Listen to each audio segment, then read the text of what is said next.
Ready? Assalamualaikum warahmatullahi taala wabarakatuh. Pengharaman buku The Goal of the Wise.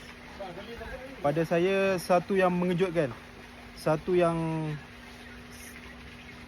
sungguh mengecewakan. Buku ni power. Buku ni sangat banyak ilmu-ilmu di dalam dia. Ya. Kenapa Malaysia haram? Pengharaman tu disebabkan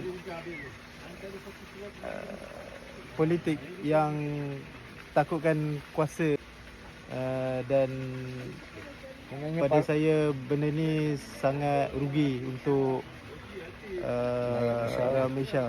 Maknanya ulama sekarang ni dari hasil hasutan para agamawan lah yang tak mau tersebarnya berita tentang ahli baik kan, sebab dia cabar agama Ahmadi kan, dia tentang agama Ahmadi, tapi bila kita suruh dia bawa pembuktian, mereka tak berani dan akhirnya mereka dengan tergesa-gesa mengharamkan buku kami.